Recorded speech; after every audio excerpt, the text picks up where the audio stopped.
Hey everyone, it's great to be here today. We're excited to be part of the next top blockchain startup hackathon. So thanks for joining us to learn about Linera and to learn about our price tracks. Let's get into it. And first of all, you might ask, what is Linera? So I founded Linera 2 years ago to solve the big challenges of scalability and latency in Web3. Fast forward today, Linera is a decentralized infrastructure that enables the quickest and the most secure on-chain user interactions, thanks to the concept of microchains. So the idea behind microchains is simple. So we want to run many small chains of blocks in parallel in one set of validators. And we want to allow users and applications to create a new chain for every time there's a particular task. Okay, so for instance, if we wanted to run a game of chess on chain, in the Linera framework, the chess tournament application would spin a new chain for every game. Because a game has only 2 players, so a chain like this would be super lightweight, and that allows the interactions between users to happen with sub-second latency, while retaining the strong properties of security and immutability of a blockchain. We'll get into all the details in a moment, but before that, let me share what we'll be covering today. So after this webinar, you'll have a strong baseline knowledge of Linera and of the price tracks that you can compete for. We'll also ensure that you know how to get started and provide a number of resources to make your submission the best that it can be. So let's get started with introductions. So today you'll hear from me as I provide an introduction to Linera overhaul, and later you'll hear from Christos, one of our software engineers, who will share the price tracks and how to get started with our protocol. Through the hackathon, we have several team members ready to help you out. So namely Andreas and Janito for our engineer team, and Jesse who supports all things developer. We're all looking forward to connecting with you on Discord and beyond. So let's get into it. Nowadays, internet applications are everywhere around us, and most of them are reactive, meaning that they can quickly receive notifications from the server and refresh the data whenever they need in real time. So think about what gaming or instant messaging would be if you had a 10 seconds delay between the screen of each user. That wouldn't be as fun, right? And yet this is pretty much the state of the art in Web3 right now. So in Linera, we want to change that. Our vision is that secure, reactive Web3 should be available to anyone and should be easy to develop for developers. We want, in particular, so if payments occur in Linera, we want the UI of a recipient to see the result of the transfer within a second from the time where the sender initiated the action. And similarly, we want to support the fastest interaction in the case of on-chain games, supporting like this rich interaction, very fast user rewards in the course of the game. Another application that we're very interested in is what I call multi-chain DeFi. So in a world we have lots of parallel chains, we suddenly everything is a dialogue, and we're very interested in enabling the fastest latency in all those interactions. So that's going to enable more efficient arbitrage across chains, obviously within Linera, and in the long term also when Linera interacts with other systems. And that's going to be super important for real-time automated processing of all the information, all the notifications in the system. So what is the state of Web3? Are we reactive and secure yet? Well, not quite, because right now, most L1s and L2, most blockchain infrastructure are prioritizing composability and the transactions per second, TPS, over data latency and the security of clients. And that's visible because they all rely on a single chain with very large blocks, or a few single chains with the large blocks. The problem with large blocks is that once you confirm a transaction, it's still very far from being executed and notified, and the results are not yet visible to the other users. So it's creating a lot of data latency. Hence the 10-second delay I was taking as an example earlier. On the client side, another problem also is that few clients are using a light client. So it means that few of them are actually verifying the data that they get from the API providers. And that's also not very good for data security, and potentially in some use cases, if you want to take automated actions using the data coming from a data provider, it may not be the level of security that works for you. So the solution is to use smaller blocks, but we still want high TPS. So what we're introducing is the idea of microchain. We want an unlimited number of small chains running in parallel, and we're going to give the user a much more central role in this environment. So microchains, to be short, is a new type of user-centric block space with an unlimited number of parallel small chains. How does it work? So we're going to have one set of validators, and the chains are going to communicate with asynchronous cross-chain messages. Now, the production of blocks, and this is where it gets really really interesting. So the production of blocks is generally not assumed by validators, but by users themselves. So user wallets are going to be in charge of producing blocks either in their own chains, if they have their, like in a dedicated chain that we call a user chain.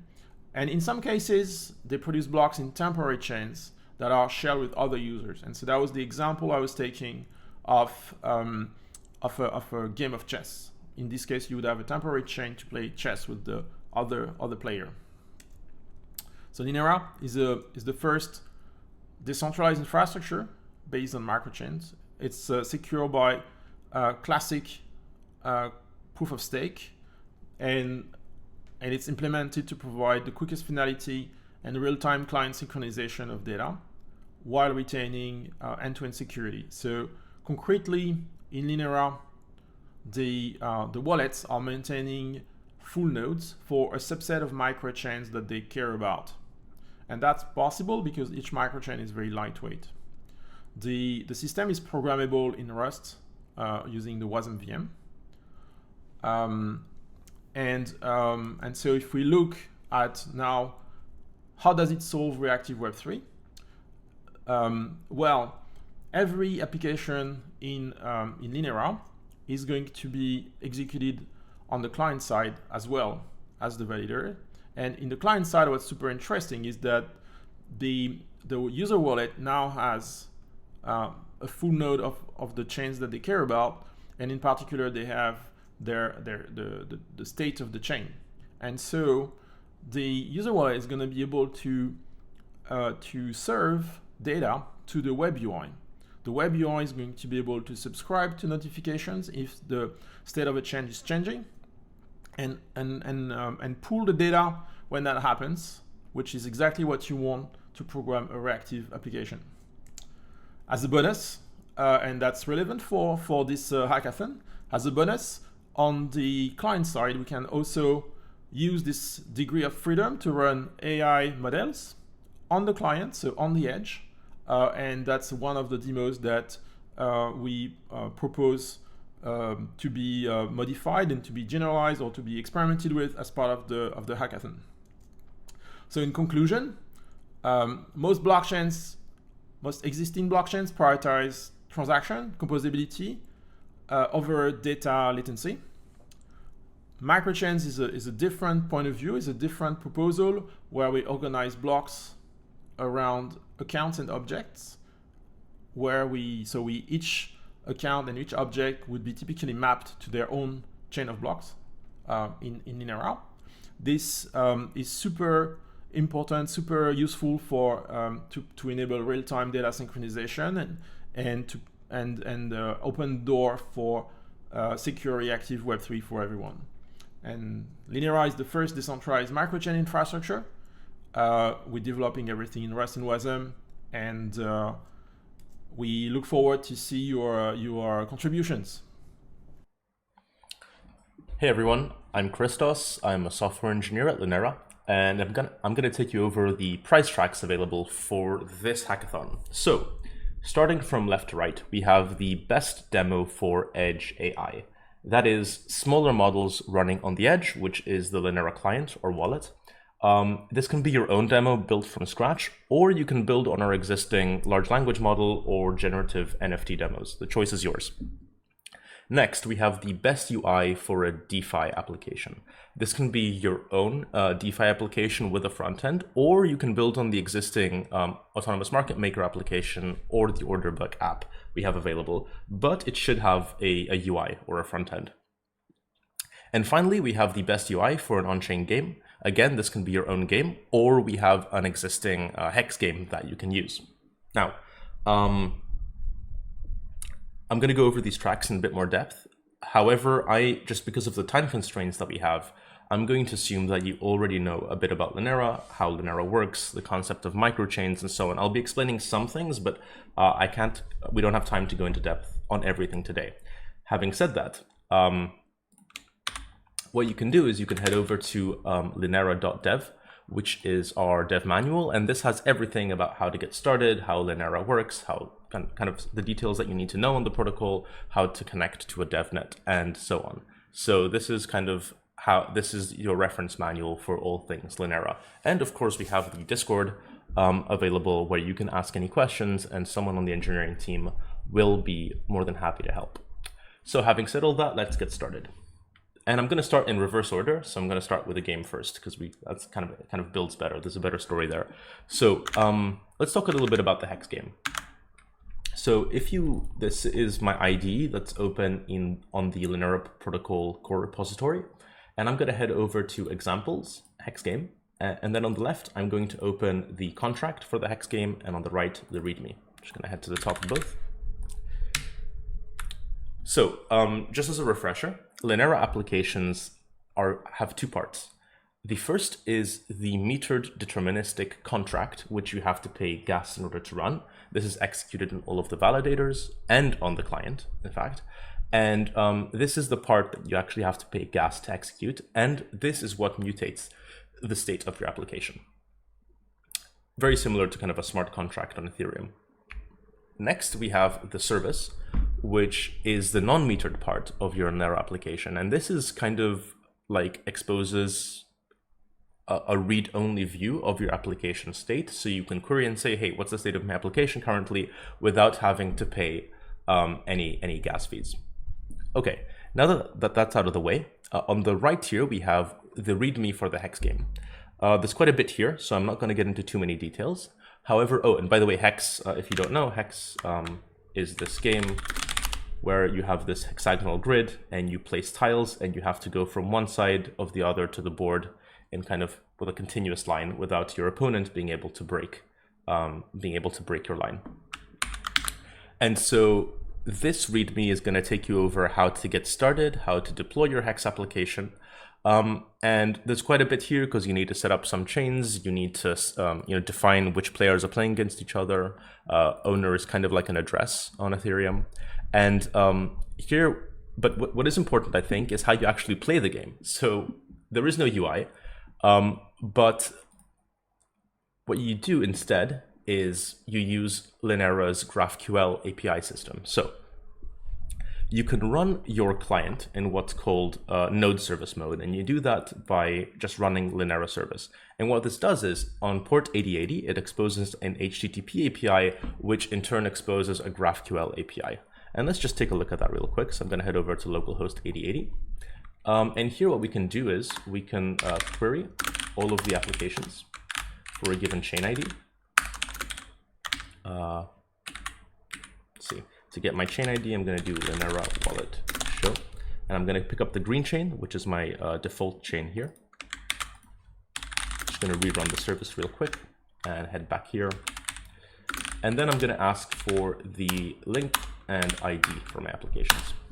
Okay, so I have two applications deployed. The first is the Hex game. The second is the fungible application, which we'll get into in a bit when we talk about the DeFi application examples. So let's quickly open the Hex game GraphQL ID in another tab. And what we have here is we have the documentation for the Hex game. And there are two root query types. And if you don't know what a root query type is, I would suggest you go and read up on how GraphQL works. The first is the query root, which gives us a read-only view into our application. So it tells you who the winner is, it tells you what the board state is, and so on. And then the second is the mutation root, which is what allows you to actually make a move. So if I wanted to make a move, I would write mutation here, and then make move x1, y3, or whatever. And this would place a tile on coordinates, coordinates 1, 3. And the coordinate system for the Hex game is covered at the top of the Hex game README, kind of here. Okay, cool. So this is how you would interface with a Linera application when you don't have a user interface. And the whole point is to build user interfaces over kind of these raw APIs, or you can build your own game. We'll get into user interfaces in a bit when we switch to talking about the DeFi application examples. However, just to finish up on the game track, personally, I'd be quite excited to see a chess game. I've been wanting to actually write this for a while. I just haven't gotten around to it because we've been doing kind of core protocol development. But if you're interested, there is a chess crate here. crates.io/chess/crates/chess, excuse me. And this is a fast chess library in Rust. It gives you things like legal moves. It gives you things like pieces and boards, and having a chess engine, it's not really an engine because I don't think it generates moves, but having something which enables you to make moves is not trivial in chess. You have things like, you can't castle if there is a square between the king and the rook that's being targeted by another piece, for example. You have a few subtle rules which make it non-trivial, so you can use this crate in conjunction with this React chessboard NPM package that I found to build a fully fledged chess app. And if you do that, I'd be really excited to try it out. Okay, so now that we've talked about the game tracks, let's talk about the DeFi track and actually talk about how we can really make front ends at all, because we haven't touched on that. All we've seen is the GraphQL APIs. So let's take a look at the fungible application. So I'm just going to open the README here, and the contract here for the fungible application. Okay, so the fungible application is just an implementation of a fungible token application. It's kind of similar to an ERC20 token under Ethereum. And let's open the GraphQL ID quickly so you can see what APIs it exposes. So I have this open here. Okay, so here under the mutations for the fungible application, we have transfer, where you can transfer a given amount from one account to another, and claim, where you can claim funds that have been sent to you from another account on your chain. Again, the details here are not super important. It's just, just basic APIs that enable you to transfer funds from one account to another. However, what is important is how those are used from the front end. So heading back to my editor here, if you look here under fungible, we have the cargo toml, the manifest of our application, and then we have the source code directory, and at the same height as the source code directory, we have the web frontend directory. And this is just like a React application. Basically, there's nothing clever to it. I'll open the README for that application here. And we built this a while back using npx create React app, I think, or something like that. And kind of what I want to talk about here is just, I think, two things that you need to know in order to get started. So the first is the GraphQL provider. So again, we're consuming GraphQL APIs. And in order to do this, we use the Apollo GraphQL provider, and we set it up such that it points to the node service that I mentioned earlier. So we give it a port, 8080, we give it the application, the chain ID, and the application ID. And also we have this WebSocket client that's used for subscriptions, and specifically in Linera for notifications, which I'll talk about in a little bit. So if you want kind of a boilerplate to get set up, I would just use the fungible the fungible front end, because you have all of this kind of boilerplate set up for you and you don't have to reason about it from the start. Okay, now let's talk about the kind of meat and potatoes of the application, which is app.js here. Now, let me just quickly show you what the front end looks like, because maybe that'll help to make things a little bit clearer. So here we have our Linera Pay application. This is kind of the front. This is what the actual front end looks like for the code we were looking at before. And at the top here, we have the chain ID, which we have to provide explicitly, the application ID, the port, and so on. And the really cool thing about this is that it's reactive. So one of the great things about Linera is that if I send money to you or you send money to me, the moment you send it, in about a second, I'm going to see this update on my front end. And the reason is because we have an end-to-end notification system in the entire network. So how is that actually implemented? Here, what you can see is in our app.js file, along with the actual kind of front-end logic, which is kind of vanilla React, there isn't that much to it, we have these kind of hard-coded GraphQL queries, which correspond to the queries we were looking at earlier here. And we have get balance, get ticker symbol, make payment, but we also have this notification subscription, which allows you to subscribe to notifications for a given chain. And what that means is, the way that this application works, for instance, is that since I am subscribed to my own chain and you send money to my chain, as soon as I receive new money, I'm going to get a notification, which is going to prompt the front end to refresh. So here you see that if, so we have this subscription for the notification subscription, and as soon as we get a new piece of data, we're going to run balance query, which is going to update my balance on the front end. So you can, I mean, the fungible application already has a front end, but you can, we have other examples like the AMM application up here, and the, what's the other one? The matching engine application here, which are a little bit more sophisticated than the fungible application. But I'm really excited to see what kind of cool front ends you guys come up with.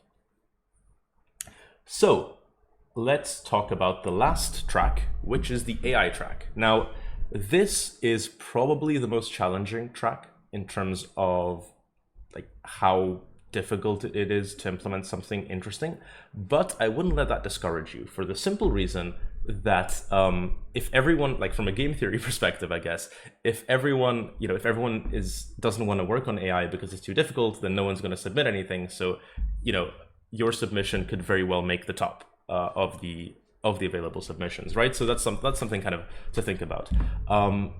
But just to show you what kind of an AI application looks like on Linera, we're going to talk about the LLM application, which we wrote a while back. So I'm going to open the README for that real quick. So the LLM application uses a tiny large language model, no pun intended, which is called Linera Stories. It's a 40 million parameter model, a 40 million parameter tiny llama that was made by Andrei Karpathy. And we would like to run larger models, but currently we have some limitations in running models on Linera. So first of all, the Linera applications run in WASM, right? And currently the memory address space that we have is about 4 gigabytes. So intrinsically, we can't really have any models which are bigger than 4 gigabytes. Furthermore, we currently don't have GPU hardware acceleration on the service. We do have CPU acceleration using SIMD, but we don't have any GPU acceleration. So let's take a look at how this kind of works. So I'm going to head to service. And here we have the LLM service. And it just has a model context, where a model context is something, a struct that I've defined. It's just a vector of bytes for the model and a vector of bytes for the tokenizer. And when the service is first instantiated, what's going to happen is we use the runtime API. So the service has a runtime and you can fetch arbitrary URLs. So we fetch the llama stories bytes from Hugging Face, and we also fetch the tokenizer bytes. Now, the great thing here is that a lot of the boilerplate has been done for you, and a lot of the boilerplate was also done for us when we wrote the example application, because we use this amazing library called Candle Rust by the amazing folks at Hugging Face. This is an ML framework for Rust, written in Rust. You can go low level with it, you can go high level with it, but you can run a bunch of different applications, a bunch of different models, and it's just built really well. But it isn't as simple as kind of plug and play, just here's the model, run it. I wish it was, because while I was trying to figure this stuff out, it took a while. But there is a bunch of high-level APIs that do make your life easier. So this is the kind of run model loop, where we take the model bytes, we take the tokenizer, the tokenizer bytes, we encode the prompt that's been given, and then we start to generate tokens until we have reached a certain threshold of tokens that we consider to be sufficient for an output. Now, yeah, this is a little bit more involved than the other examples, but I think it's also very rewarding, and I think it's really exciting that you can get large language models to run on the edge, so that the network can, the deterministic part, the contract can perhaps validate that you're running indeed the correct model. But the fact that you can run it on the edge means that I don't have to send my data to some proprietary GPT model company. I'm not going to name any names here, right? What I can do is I can run an arbitrary model on the edge, and I can just send my data to my own hardware, which I trust because that's where my wallet's running, which is why this is really exciting to me in terms of kind of medical applications, for example, like medical imaging. Maybe you have something on your skin that you want to check, is this something that I should be worried about? And you can just send the image instead of having to send it to some foreign server somewhere or show your doctor. You can just send it to a machine learning model that's running locally. So I think there are some health applications here which are really cool, and of course many others. I'm sure you guys have some good ideas. But yeah, that pretty much covers the three tracks. We covered games and UIs and DeFi applications, and finally AI applications. I'm really excited and curious to see what you guys are going to come up with, and yeah, best of luck.